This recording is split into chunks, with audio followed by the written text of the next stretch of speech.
Today's episode is sponsored by Permanent Hearing Damage, which is a recording studio based in Philadelphia, owned and operated by Steve Roche from Seisha, Off Minor, Boer War, which you're hearing now, and many others. They've spent the last 25 years specializing in recording, mixing, mastering for punk, hardcore, metal, and related genres at artist-friendly prices.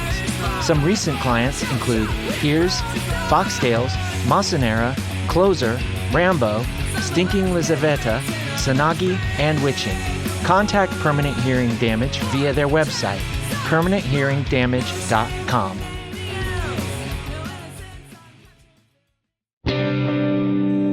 Hello, and welcome to Everything Remade, a podcast that I hope is about growth as much as it is about music. I'm Edie Quinn, and we have a great show lined up for you today. Before we get started, though, I'd like to tell you about our Patreon page at patreon.com/humanmachine, where you can go to sign up and support the show and read zines, get music sneak peeks, and so much more. That's patreon.com/humanmachine. And now, I'd like to play something for you.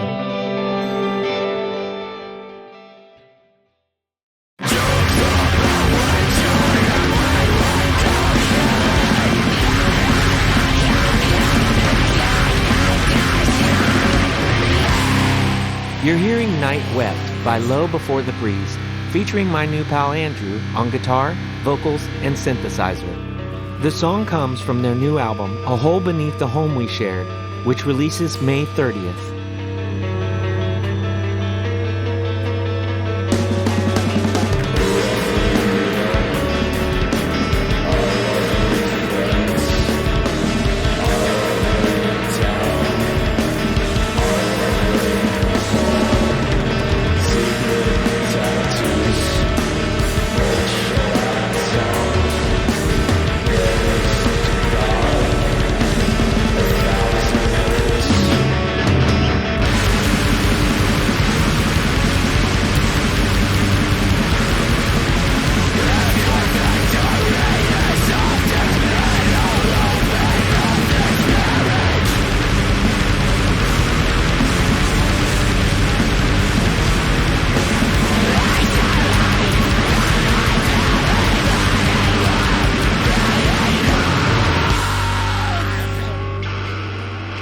When I think back, it's got to be the Chariot's farewell show.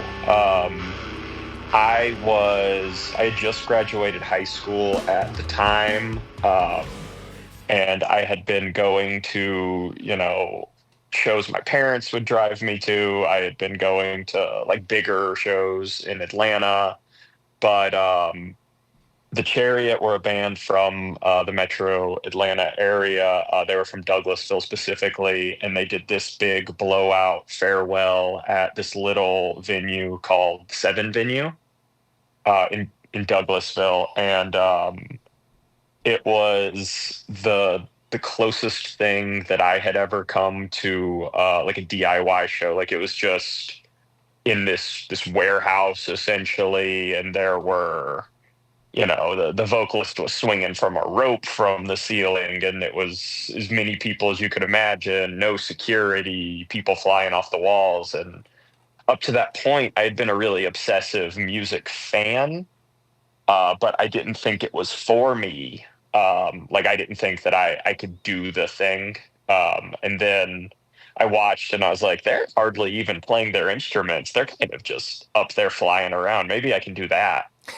And shortly after was when I started to sort of, okay, well, I'll, buy this $50 bass and I'll start goofing around with it a little bit. And, yeah, so that was probably that big moment for me, was seeing them just go absolutely insane.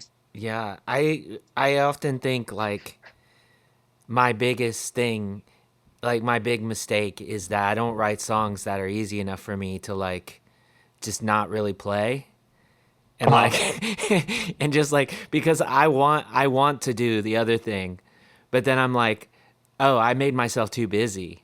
I need to write more ignorant shit so I can just roll around on the floor and cry. That's what I really want to do, right? But right. Yeah. So you just you were going to bigger shows. at like more like professional events and stuff. And then how did you like end up at that show? Or is this a band that you had seen a number of times just at like less DIY like locations or whatever? Absolutely, yeah. I Yeah. had the big venue in Atlanta for that kind, for hardcore adjacent music, especially around. I think my first show was 2007. Was the Masquerade, and I was seeing, your Under Oaths, your Norma Jeans, all those the big metalcore acts of the late aughts. Mm-hmm. So I saw the Chariot open for them there. I'd seen them at other various, mid-sized clubs, but this was sort of like the first show where I felt like I was an active participant. So instead of just sort of being like, I bought this ticket Yeah. for it to be a special event and to go stand in the back, like it was like, okay, I'm in the pit. I'm 2 feet away from this person that I've, read about online 1,000 times and who I know all the words. It felt like a different thing than going to the big venue in the middle of downtown. Yeah, for sure. So you got a bass. How'd that happen? Um, it was like on a whim shortly after that. I just decided like I've always wanted to do this, and there had been attempts. I had tried playing guitar as a kid, the classic like this hurts my fingers, or I don't Yeah. really care about it very much, or I want to play sports because I'm a child. And I just decided to like look where I could find one. So I Googled it and I found a pawn shop down the road from where I was at school, selling one for like $50. It was like a Squire Affinity bass. It was really nice for $50. 50 bucks, sure. It was a blue, pretty bass, and I got it. And I started trying, I got one of those silly little Hal Leonard books and I tried to learn how to do stuff. And for a long time, it was not successful, but, eventually it got easier and easier. Hmm. Were you were you like you said you were checking out like stuff in a book, but were you like trying to get like friends to show you stuff? Were you like trying to learn songs or go on YouTube videos or stuff like that as well? Yeah. Or Not so much the friends part, because at that time I didn't know a lot of musicians. I had been in like, in high school I did sports. And then it's sort of like until you know people that do music, it's like you don't know any. That was sort of my experience. It went from like knowing no one to, now it's like everyone that I know seems to be involved in a band or music or something. But back then it felt like no one was doing it in yeah, my circles. So I was watching videos, I was watching all the YouTube videos. I was trying to play like at first way too complicated stuff. I was like, oh, I'm gonna learn how to play like the contortionist song, and then I was like, oh, I can't ever do that. So instead, I'm gonna learn how to play this Blink 182 song. yeah, Um, so it's that kind of thing. yeah. I was thinking about these different things earlier, and I it really like what you said about like, oh, I didn't want to stick with guitar because I want to go play sports and whatever. It's like, I like, I was thinking about how like, it's like we're like social animals, really, and like, Mhm. so it makes sense that there's, no, like most people, they don't want to just at 8 years old or whatever, they don't want to sit in their room and learn how to play guitar. I mean, there's certainly some people that do that, and or violin or whatever it is that they're like musically obsessed with at that age. But like, Mhm. it's like, you know, it it's not until like we become more comfortable, like being by ourselves and doing things by ourselves, or like even a lot of times I think it's because people feel like they're outcast in some way or isolated in some way by their peers, that they gravitate to music, you know? But Hmm. then still, I think that like music is more social than something like, say, like being an artist, because you're literally do that by yourself, like all the time. And like, so I think it's interesting how it's like you almost like graduate to these like if you're interested in music, it's like you're going from like you want everybody on the playground to be your friend because you're playing kickball or you know, or flag football or whatever, to like now it's cool if only 5 people are my friend and they're in the band, to like maybe later when you decide that painting is going to be your thing, you're like, now it's cool that I'm just like totally by myself, you know. like Yeah.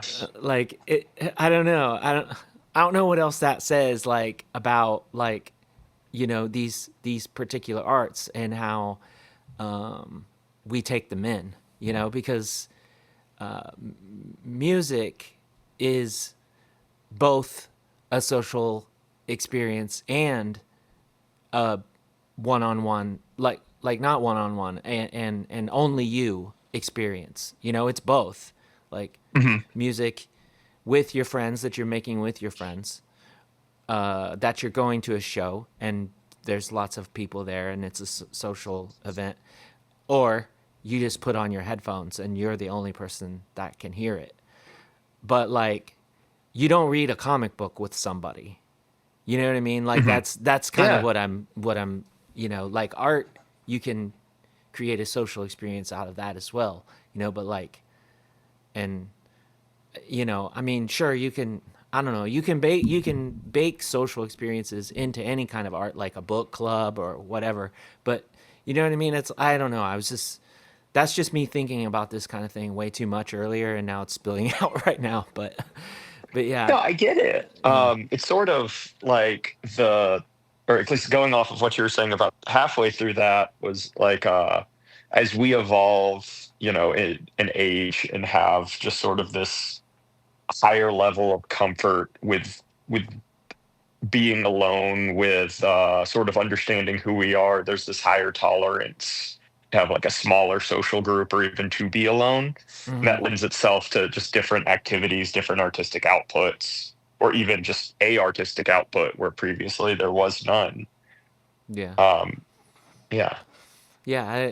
You know, like, I don't know. This is like literally all I do is just think about like music and art. So it's you know, sometimes it's just, you know, I'm like, well, how come? You know, well, how come? But yeah. Yeah. So like, how long was it until you were like trying to play with other people? Like, how were you meeting other people that also played? Like, once you know, got there. Yeah. So the little bit of background is I was from like a pretty far south suburb of Atlanta, like right where it starts to hardly be suburbs. And everyone was really into like radio country music or just like Christian stuff. There wasn't like, I was sort of the weirdo who liked the yelling music, the screaming music, whatever. And then I go to college, and I remember I on the first day I ran into a friend with like a Dillinger Escape Plan shirt on, and I was like, oh my gosh, I've never seen somebody that like likes the same stuff as me and this kind of thing. And he wound up being the drummer in the first band that I did. So like it was like we connected over this shirt, and then eventually it turned into like, hey, he was like, hey, me and a friend of mine want to do like a band that sounds like Gorilla Biscuits, like a hardcore band. Would you want to see if you could play bass in it? And that was sort of where it started being finally like a band thing instead of just a play along to songs in my room thing. Hmm. And what was it like the first time when you were like playing with other people?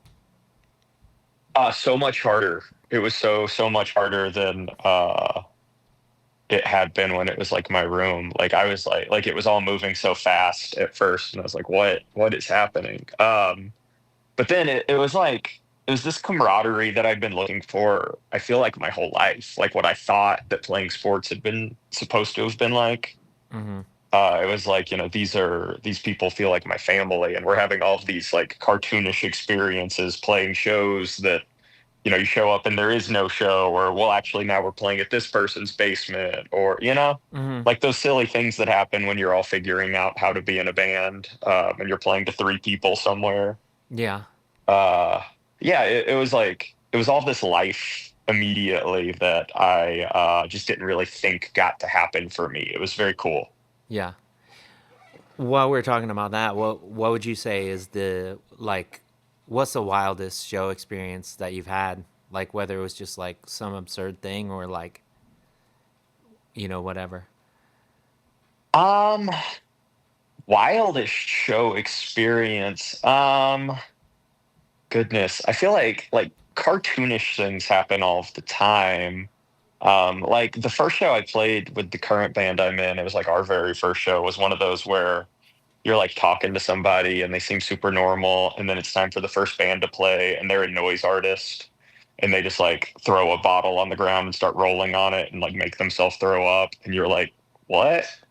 So I've had like that happen. I had a buddy, I'm gonna shout them out, Chris from In Memories, at a show.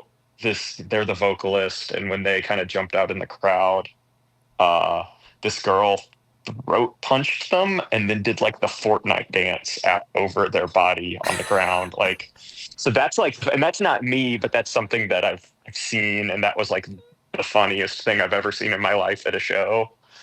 Was that Um, like staged or it's just like No, no, no. okay. Chris fell on the ground, like holding their throat. They were like, and Yeah. it was this tiny girl hit them. Very funny. I mean, like also not funny, but the Yeah. video is Well, amazing because then yeah, she just everyone's starts okay, dancing. so it's fine. Yeah, Yeah, yeah. no, yeah, it was very funny. So that's I'm gonna steal Chris's experience for my craziest show experience because I saw that recently and it almost made me throw up from laughing so hard. Yeah. That's wild. The Fortnite dance. I don't know. Um yeah, I feel like that with me it's always there's always like something that I remember later and I'm like, "Oh my gosh," but I don't know. I got some I got some stories to tell about like some wild experiences at some point for sure. Yeah, you said that you're talking about Low Before the Breeze, right? Like when you said Correct. like Yeah. your first show with the current band. Yeah. Okay. I didn't know like, are we talking about more than one band right now or not? But yeah, so that was like was that like just like the first time that you saw like or played with like noise artists, so that was part of it, or like was it just like how you're talking to this person and then they become this like unhinged like performer? It was that I'd been, Yeah, yeah. at this point, I was like 26 years old. I had been to all kinds of wild shows Okay. myself. It was like this guy was sitting there in like a Nickelodeon t-shirt or something, and like we had been talking about movies that came out, and I didn't realize that they were the opening act or anything. And it was just sort of like they took off their shirt, stepped up 2 feet onto the stage in the back of a backyard, and started hurting themselves. And I was like, oh, this is insane. Yeah. And it was awesome. It was a cool noise set. I wish I could remember what their name was, like their musical name, but Yeah. it was wild. Yeah, it was very funny. Because there were a few of us that were just like, whoa, like no one knew that guy was doing music tonight. Yeah. Yeah. Yeah, I don't know. I think I would have had to. I can't watch somebody hurt themselves. I think I would have had to Yeah. just I had to just slowly creep towards the back and but yeah, that's wild. It's always the person in the Nickelodeon shirt too. I mean, come on, Ren and Stimpy. That was all about like, Exactly. you know. Um And that was the vibe. Very 90s Nickelodeon shirt kind of situation. yeah, yeah. Um so you got started playing like punk hardcore, like Gorilla Biscuits worship type Mhm. stuff. Um, was that mixed into what you were listening to at the time, or were you still mostly like listening to like, metalcore and stuff like that? Um, so like when you get asked to do this thing, where are you at with that? Like, are you like, oh yeah, I also like that? Um, I was so uninformed on traditional hardcore, to be honest with you. I was a fish out of water. I liked at that point, I liked like lots of your like post metal stuff. Like I loved like, your I had just gotten into like ISIS and Neurosis and Pelican and all that. And I liked, your the stuff I've mentioned, Under Oath, The Chariot. Um, but I just because I kind of found everything on my own, I didn't really ever start with like Minor Threat, Gorilla Biscuits, all that. So it was all new to me. And it was a really fun introduction to it, to be honest. Like I liked Converge, but I didn't know where Converge came from before that, you know? Sure, sure. Yeah. Did that take you down like other types of rabbit holes, like Sonic Youth, stuff like that, or were you already like aware of, the more like indie or whatever you want to call like that section Um, of? so I liked a lot of like emo stuff around that time. So I was starting to get there, but that did come a little later. Now I'm all about your like, especially like Unwound, those '90s like post-hardcore bands. Like that's all kinds of my stuff now, but back then I feel like I was sort of stuck in what was like, popular quote unquote for counterculture.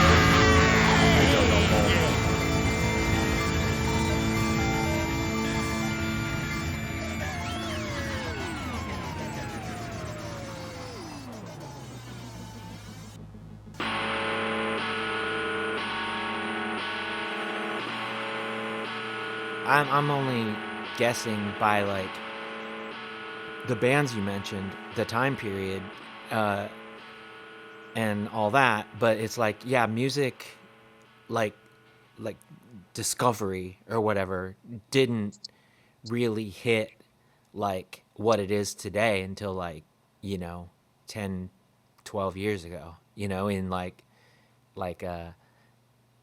2012, 2000, like after Bandcamp, then you really started seeing like YouTube, like, whereas, whatever you would go on YouTube for before that, then all of a sudden YouTube is like a wormhole for like bands that you didn't think anybody knew of, or whatever. Like, and now you can find just about anything on there, so it's Right. like, yeah, there's somewhere around there, like it really became like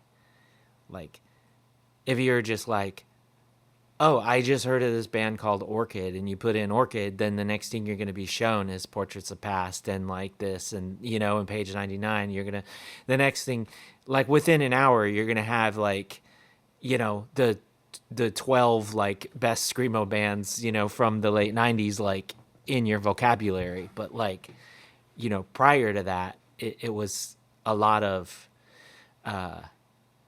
like, you have to know a little bit to know what you're looking for first. And Yeah, I was limited to what like the CD store had. Like I yeah, would sure. go back on to like when Tuesdays when the stuff would come out back then. I guess I'm to some people I'm aging myself, but I would go to like Best Buy on a Tuesday and I would have like the extra $20 I had from the job that I had been working. And I would be like, okay, I've heard of Senses Fail. Sure, I'll buy the CD, and I better like it because it's the CD I can get this month. Yeah. And then that's sort of like how it went. So, like that, those stores didn't have a lot of crazy stuff. You had pretty like what was being distributed by a major label or a subsidiary. So like Thursday, Thrice, that kind of stuff. But they didn't have Orchid CDs or Jerome's Dream CDs or any of the stuff that I got into via the internet later. Yeah. Yeah, in Lafayette, I was like I was already kind of pretty like, I mean, like pretty much like ear ear to the ground, kind of like reading Punk Planet and all that stuff, Mhm. and so I already knew like about a lot of stuff, but before music streaming and all that stuff, I also had this like connection at the local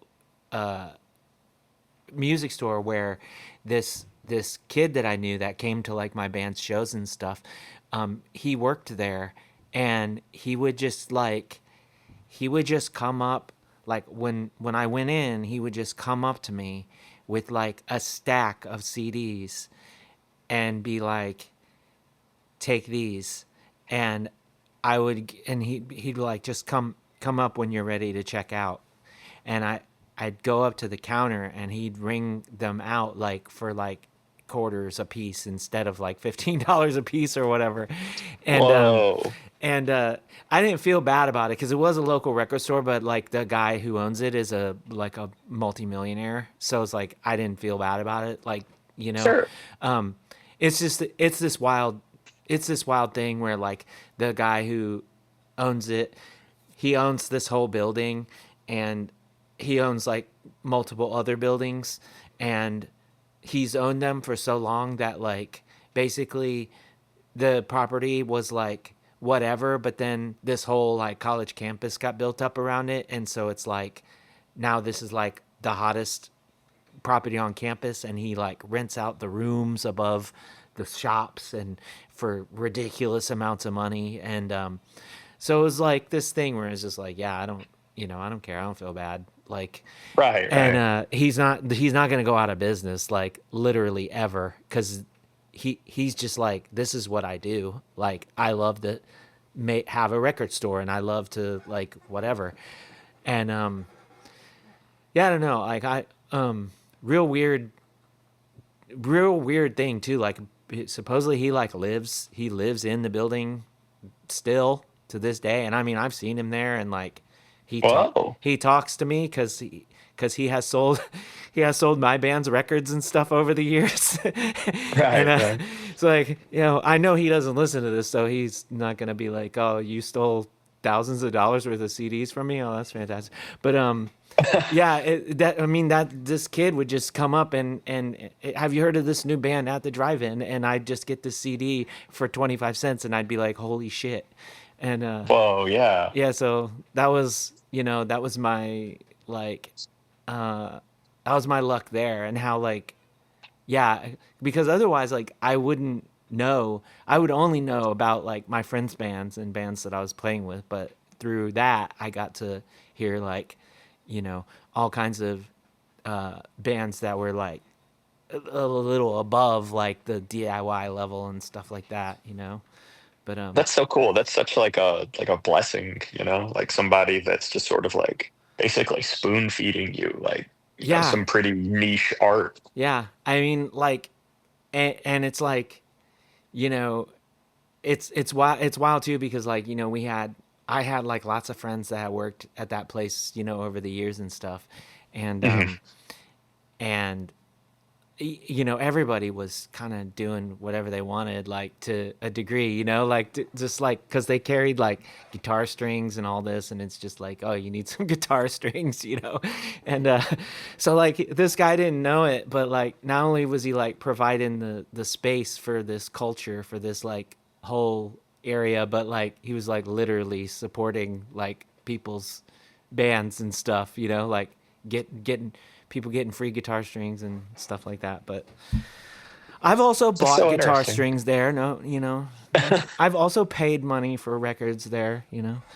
But yeah, but yeah, it is such a different time, and where like you'd be sometimes there'd be a crate with like discounted stuff, and so you're like crate binging, like seeing what's like what CDs are on clearance for $3. Is there anything good in here, or whatever? Yeah. Yeah. But yeah. With that first project, did you ever get around to like recording and playing shows, or was that not until later? Oh yeah. So we got to do two like EPs, demos, whatever you want to call them. A friend that was kind enough, he's sort of been like a someone I've looked up to forever. His name's Brian Caffrey. He plays in the band Dim that's active right now, the Uh huh. Screamo band. Brian was kind enough to record us both instances, the first time at our practice space and the second time at a home studio he ran. So we got to do two. I think the first one was three songs and the second one was four. We played shows. I don't know that we ever left the state. We went like around the state more so than it wasn't like just Atlanta and just Metro Atlanta. There was some, quote unquote out of town, but just a few hours away stuff. What was that like, as far as like, you know, did you take to that kind of stuff right away, or was it like a lot of nerves and growing pains, like as far as like first times recording or like getting up on a stage in front of people? I was terrified with all of it because I felt so out of place. Just because, like, again, I felt like I wasn't supposed to get these opportunities. Was sort of the narrative I had crafted out for myself. Like I did, I was wanted to do music, and now I'm like doing it, and I'm like, oh, everybody's gonna know I don't really know how to play. Everybody's gonna know that this is the first show I've ever played. Everybody's gonna. Yeah. So it all felt very uncertain and very like the imposter syndrome Yeah. situation going on. But like I remember the first out of town trip we took was down to Albany, Georgia, which is like south. It's almost in Florida. And I remember like getting in the car with all of my stuff packed and thinking like, this is the coolest thing I've ever done in my life. Like this is what it's about. And it was dumb. It was not dumb, but it was a little 2 hour road trip south to play at some bar. But to me, it was like this is what I've been waiting forever for. This is so cool. Yeah. No, I mean, the first time when I went on tour when I was like 19, I was just like basically subbing in somebody's band, and I'm like I'm eating worse than I've ever eaten in my whole life. I'm throwing up like every morning. I'm sleeping on the nastiest floors. And every day, once I get in that van again, I'm like, this is the greatest thing that's ever happened to me. Yeah. I mean, I don't know. It really is. But yeah. So you said that Brian recorded both of your demos, and Mhm. like, uh, so that was probably like both like it was chill because like you knew Brian, but also you seem to kind of look up to Brian.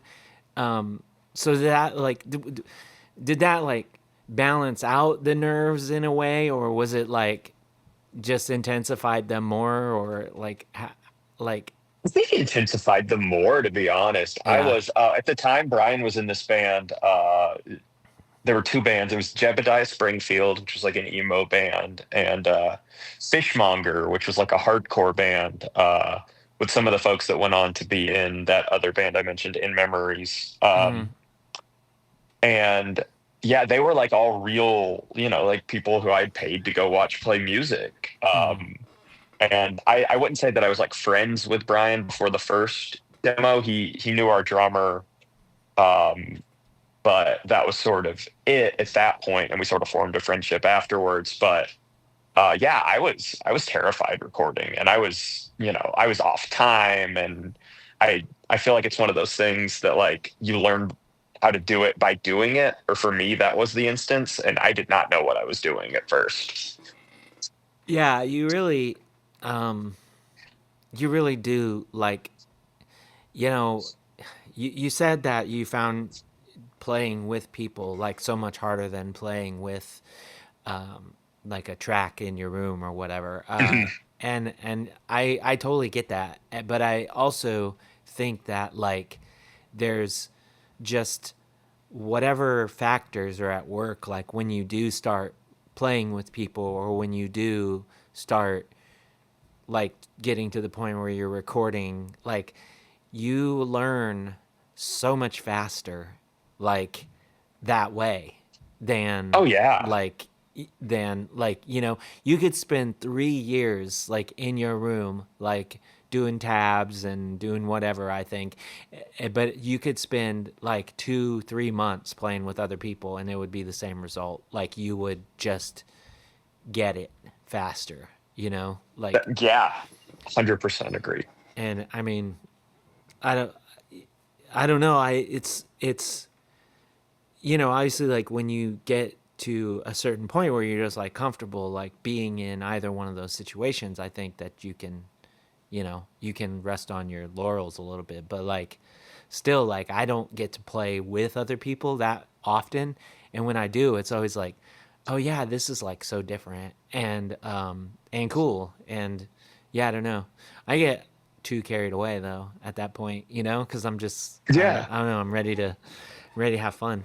But yeah, so you know from that first band until now, like you end Mhm. up like going and you play guitar now. That is correct. Yeah. Yeah. So how did you sort of switch over, or is it just something that gradually like you got the hang of bass? So you're like, you know what? Like if I want to write songs, I should probably play guitar, or was that not really? Yeah. No, that's totally it. I was, I remember I was just trying to learn a Thursday song on bass, and I was just like, it was for the Workforce Drowning, and it's Okay. like the guitar part's really cool. I have this old guitar that I've had since forever, from like way back when I tried to learn when I was a kid, and I was like, I'm just gonna plug it into my bass amp and start learning the song, and I kind of picked it up from there. And the band stuff slowly wound down as I kind of got my first adult job out of school. I wound up accepting a job that took me out of the city. I wound up getting married. And it just took me out of music for a while. So I was just sort of playing guitar alone again. Mm-hmm. But, like learning how to play guitar, basically. Mm-hmm. And so is Low Before the Breeze the first band that you've played guitar in? It is, yeah. Oh, Yeah, okay. it is the first and only band I've ever played guitar in. Okay, so you're basically like you got the grown up job, you got married. Mhm. It had been a minute since you started playing music, and then you had been playing guitar. You got good enough to where you're writing your own songs and stuff, and then it's just like I want to get back in this. Like, how does that come about?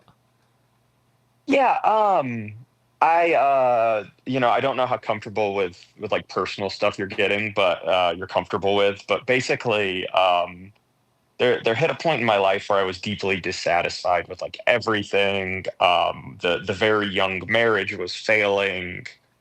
I didn't really like many aspects of what I had going on, and I was like, all right, I'm gonna just finally get back into it. And I posted on like Craigslist and was like, I like all of I named like, I like Satia, I like Page 99, I like Cult Leader, I like Converge. If you like any of these bands, just message me and we'll figure something out. And I got an email from someone that was like, I like Converge, I play drums. Why don't you come by the practice space? And like that's our drummer JB, who I've me and him have been in this band together since 2022 now, and like Mm-hmm. that's like just a lifelong friendship that was founded via the Craigslist ad that I made when I was sad one Yeah, day. you could have got murdered, I but could have. instead, I should have, honestly, with some of the. I was just because I just drove into a building and like walked in. Uh, but yeah, it worked out.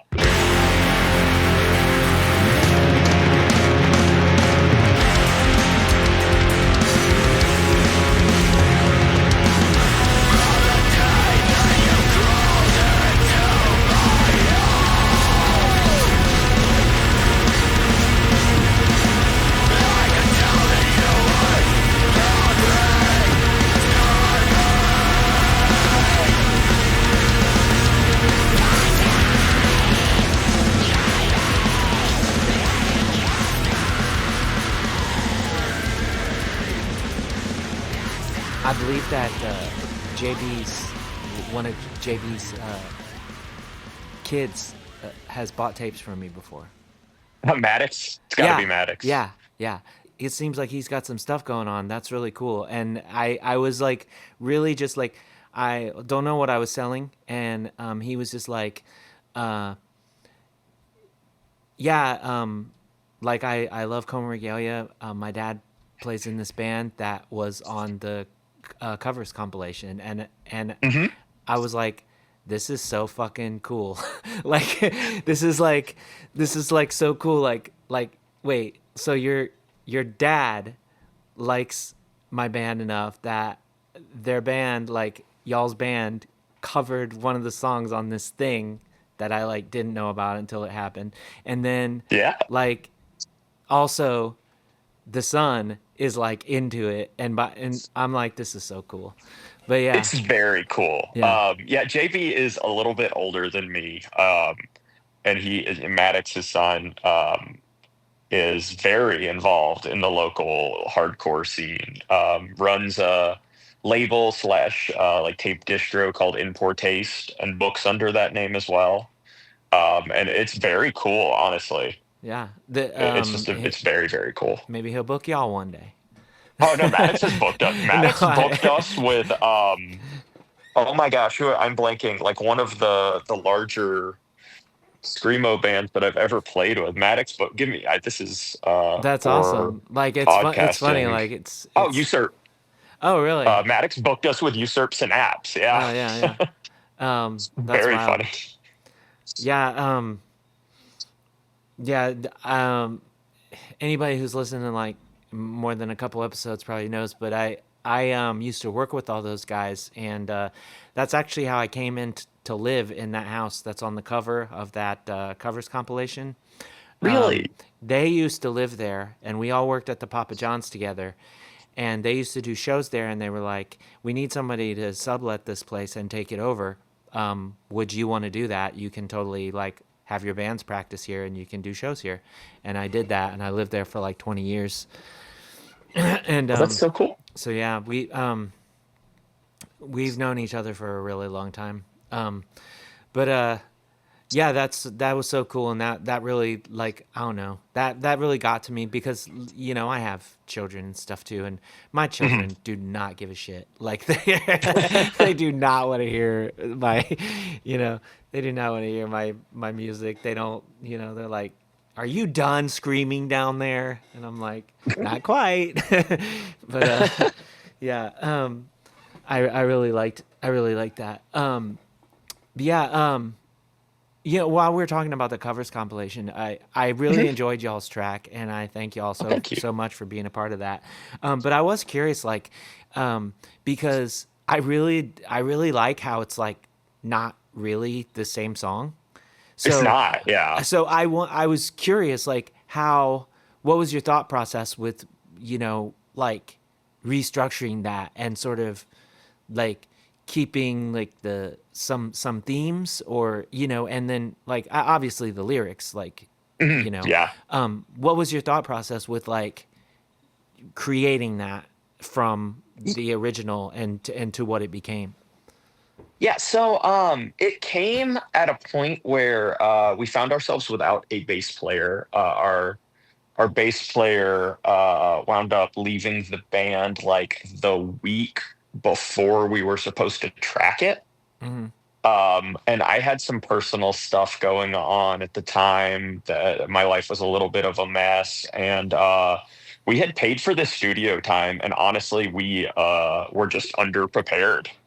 And we went to the studio and we listened to the track a bunch of times. And JB and I sort of just wrote it that day. And I tracked like both guitar parts and bass, and then just did like I think we did two takes on the vocals, but we wound up keeping the first one, and it was all that's sort of just what happened that day. Mm-hmm. And it was really probably the most fun musical experience I've ever had in my life, to be honest with you. It was like we were in this like very big boy studio and that we've never gone to before or since. And I don't know. It was very fun, and it was just sort of like that's what came out when me and him were in the room together, and we liked it. And we I put the lyrics that your lyrics that I adore over the top of it, and we kept sort of like that same melody, even though it's in a different key Mm-hmm. that weaves in and out. But otherwise, it was kind of just different. And I'm glad to hear you enjoyed it because I was like, they're gonna think that we really fucked up this song.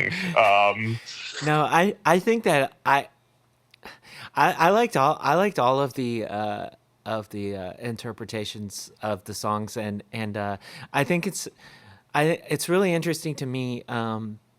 Like there's a there's a bit of where it's like different people were just like, I'm gonna put my spin on it, and that's really cool. And then there was some where it was like that people were playing it closer to the original, but also like just their style of playing is different enough that it's like not quite what I was playing and stuff. And I find all this stuff like really interesting and cool because like it's like we've had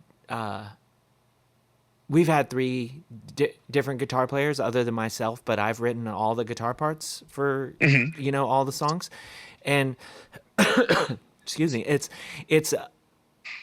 a bit like that, right? Where it's like everybody kind of played them a little bit differently, but we would always get to a point where I was like, yeah, okay, that's cool, like you know Yeah. what I mean, and so it was it was really cool like seeing all these. It was like some were just different interpretations, some were just like this is how a different group of people play basically the song, but like they're different people, so it just comes out different, and that was cool too. But yeah, I'm glad you had a good time, and I like once again thank you for being part of that.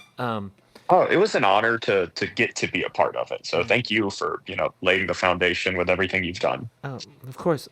So that now that my little like indulgence question is out of the way, um, you mentioned that you all basically started in 2022, and Mhm. you've had a couple releases, and even from the first release, there's y'all have done like it's like okay, like this is a you know this is a heavy song, like more what people would expect. But then hey, what's up? Here's this really weird song, and I like Mhm. really appreciate that. Like the second song on the first release, um, it kindly bent around me. Yeah, yeah. Yeah, and then I think I didn't notice as much of that in the second release, but in y'all's newest release that you sent me, which Mhm. may like depending on when we slot to air this, like it may or may not be out then, but the weird stuff is back for sure, Yes. and um, I think it does a lot of things, which I'm sure that some of it was intentional, some of it is like happy accident, however you want to put it. Mhm. Um, but like the new release is 9 songs, right? It's 10. Oh, 10. I'm sorry. Yes. And like it, so there's a lot more noise on it, Mhm. and like I said, like there's just sort of really weird elements, and the noise like doesn't it's not necessarily separated like by song, like it kind of weaves in and out from what I remember. And um I find it like very refreshing that that is the case, because a lot of times it's like regular song, noise song. You know what I mean? Yeah. And this incorporated in a way that was like, it made the record as a whole like flow that much more better. Well, thank you. That much more better. I just, that much better. But like where where did like all of this come from, as far as like how much of it was, well, we're writing an album, or like we've written some songs, now we're going to make an album out of it? Like what was the process Mhm. with like, you know, like the addition of the noise elements, the like placement of the songs? Like how much of all of this was from the get-go, and how much of it was like factored in once you were looking at sort of like your whole layout of what you were doing? Yeah. First of all, thank you so much for the kind words. I know that a lot of the noise stuff and me singing or speaking over stuff, as opposed to just sort of the more traditional metally screamo-y stuff, it's not for everybody. So it's, you're one of like the first three people to hear this fully completed record. So it's very nice to hear some positive words about it. So thank you. For sure. Um, yeah. So the record with the weird song on it before the EP that came out in September of last year. So that was the thing right before this, and Oh. you like the singing song on it is sort of me starting to feel more comfortable doing the weird stuff. I kind of understand what I'm capable of, not even just vocally, but like it's me learning how to write, and do more of what I'm actually interested in versus what I was just able to do prior. Mm-hmm. So when we sat down and it finally became, we're gonna do a record, I had like a very clear theme that I wanted to follow for the record. It's not like a concept record by any means, but it does follow a narrative of some experiences in my life, and I wanted to portray certain ones with those harsher moments. Mm-hmm. And it was also sort of just like the band trusting me that I know what I'm doing enough to weave in those electronics. Mm-hmm. That was a big part of it as well. But it was all very intentional once we decided to do a record. Yeah. And what where was that tracked? Like how did y'all track the newest thing? Yeah, it was all tracked with Connor Ray at Sobic Sound Studios in Atlanta. Okay. He is in the band Malevich, Uh-huh. who are one of my favorite bands. Yeah. Uh, and yeah, Connor's a wizard. He made all of our mediocre performances sound very good and cohesive, in my opinion. So thank you, Connor. Oh, Every time I get the chance, thank you, Connor. did Connor Dave Grohl y'all? Like no. But yeah, I've always been interested as far as like, yeah, because so much of noise can be like, it's like I made this on my computer, and so like when you play live, it's like you got this noise interlude and you're just sort of running it through the PA. So I've always been fascinated by like, so you brought like you brought what to the studio to do Oh, okay. this noise stuff? Like what, like how so you all do the typical thing, like you get the drums down, okay, Mhm. and then you're moving on to the guitars or the bass, or like whatever, and then you're laying down the vocal tracks, or would the noise come there before even the vocals? Like how how was this process different than like if you had just gone in to play like four Yeah. hardcore songs.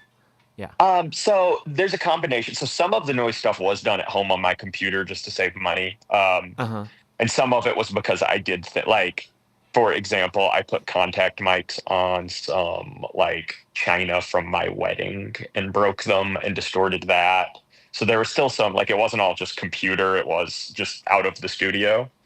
Mhm. But after we had finished everything, basically, like some of the stuff in the studio with Connor, we were taking guitars and creating weird layers of feedback to kind of manipulate through sequencers later. There were some analog synths I used. This weird company called Trogo Logic does these very cool like harsh noise synths. Um, let's see, there was, I broke a lot of things and sampled that. Yeah, it was just a big, we have triangle that's going on all throughout the record that has some effects that the guy who makes Star Record, Simon Small, he goes by the name Tunnel of Reverb online. He and I worked very closely to kind of manipulate a lot of these sounds later to make them into something so noisy and so like so much distortion on it. Okay. Um, yeah. So it was kind of like it was a mix of things that you created in the studio and things you had already created, and Mhm. then you're supplying like all these elements to a separate person who was going to mix it, and then Yes. you had sort of a back and forth about like what was working and where these things needed to go. Mhm. Yeah, like I would do a rudimentary mix myself. That's like just for reference for Simon, and then he as a professional would be like, okay, I see, what you're thinking, and he would take the raw tracks and make a version that sounded like someone that knew what they were doing did it. Mm, mm. Yeah, that's really like I've always like it. People sometimes they make it sound like they literally just take like what they did on their computer and then just like you know put it in between the songs or whatever. And I think that a lot of times it it does work for what it is. Mhm. But you're in your instance, I definitely could tell that there was more to it than that, because it doesn't there's no part of your record that sounds like it was done separately than anything else, Oh, and cool. that's Thank you. yeah, that's what like I was ultimately getting at is it's like you're like I've done plenty of stuff where it's just like, oh, I'm gonna mix this like outro into whatever, and I did a good job, but at the Mhm. same time, it's like it's different. You can tell this is a thing it sounds like a sample and not like part of the track necessarily, Mhm. which is what I mean, that's what you're dealing with when you have like an audio file to splice into your mix or Right. whatever. Absolutely. And Um, that's such a cool thing to do as well. Like I love so much oh stuff that is yeah, I what you were mean, describing. there's nothing wrong with like any of these things that I'm describing, but that's just my point was like I could tell that's not what happened here, and so I Right, was right. really interested in hearing about that. And yeah, like when did you say this album is coming out again? Because I know it's not Us for a while still. it comes out May 30th. Yeah, May. we Okay. have a single comes out tomorrow actually. I know this won't be tomorrow whenever this is posted, but like it gets formally announced tomorrow on March 20th. Oh, cool, cool. Um, Yeah. yeah. And is this so? Like the release is this like digital? Is this like vinyl pre-order? Like when it actually drops, or is it like you're gonna have records, tapes, or whatever it might be like in hand at that point? So we have been fortunate enough that a local Atlanta label, Terminus Hate City, heard us and was willing to invest in us, and they're handling physicals for this. So we're gonna be putting up the vinyl and cassette pre-orders tomorrow, and we are supposed to have records in hand by the time we go on like a short tour to promote it and then play a release show. That's awesome. When is the tour?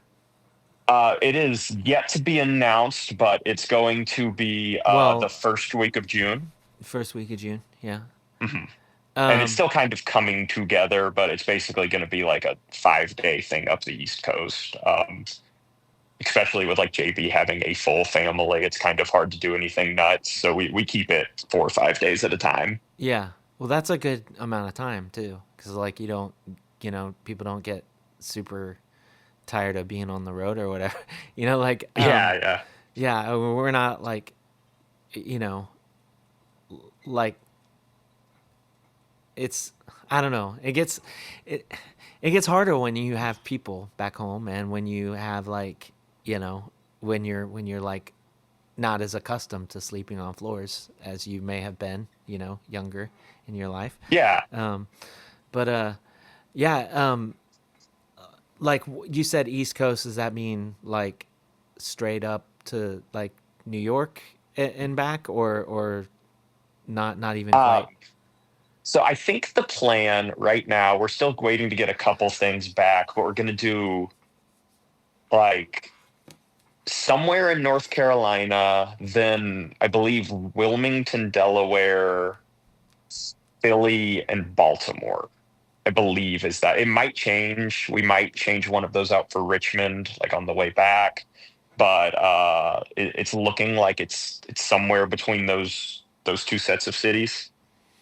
Yeah, that's a fair bit of ground to travel in a, you know, short amount of time. I mean, it's not like trying to go to California or Texas, but like for sure. Um yeah, I I so I the Terminus Hate City, that's also a band, right?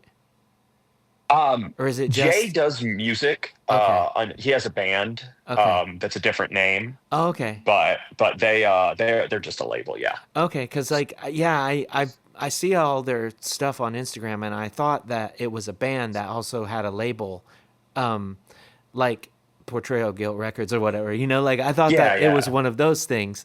But yeah, cuz like I always see them posting like more or less like how to's, and stuff like that. Yeah. But Yeah, yeah, Jay's big on trying to teach folks how to do it themselves once they're done. He's been as far as us becoming like a legitimate band that people actually know exists, Jay has been very instrumental in that, and I'm very appreciative of how kind he's been to us.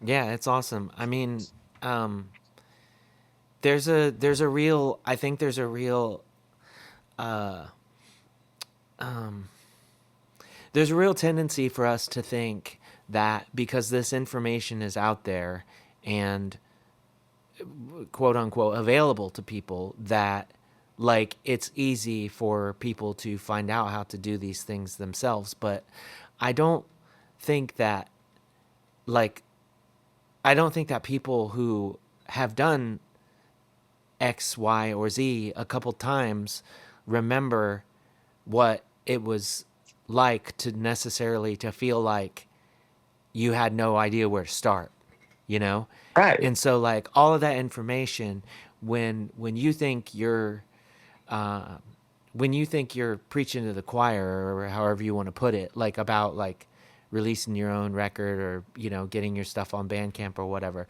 like I think that there's somebody out there that needed to hear that, like needed to hear, number one, that it's just that easy, or number two, that you know any person on the planet can do it if they really want to, or like all these things put together, and so yeah, I absolutely appreciate anybody who's putting that knowledge out there, even if they think this is all obvious or whatever, Yeah, it's very cool. It's yeah, I wish I had found some of that stuff earlier, honestly. It's yeah, it's just cool to be a resource for others. for sure. Um, so the album's coming May 30th, and we're gonna have a Mhm. tour and release show and and records. Um, Mhm. like that's all awesome. I hope that everybody gives it a shot, and that you sell all of them that you make and all of that stuff. Um, but yeah, it's been cool getting to chat with you and hear about how you got to play in this stuff and how the band came together and all that. Is there anything that we didn't talk about that you'd want to talk about before we take off? Or We have two things really quick. sure, yeah, First, I have not mentioned our other guitarist, John Kemp, or our bass player, Dennis Maganda. I owe them everything for this existing. They are, I like to think that we're a little family, and I love them, and I wanted to make sure they kind of got their flowers because they are as much the sound of this band as me. It's just really easy to focus in on JB with sort of the origin story, for lack of a better word, because it's been me and him a little longer. yeah, and your Um, booking agent Maddox. then a booking agent, Maddox, yeah, manager, booking agent, Yeah, all of it. for sure. Um, the second thing, and again, this kind of delves into personal stuff, but I'm sort of making it a point. Just if anyone that happens to be listening to this is sort of dealing with a abusive situation at home, be that physical, emotional, mental, whatever, please reach out to your family, reach out to friends. If you don't feel like you have someone, you can literally DM this band and I will help you find help.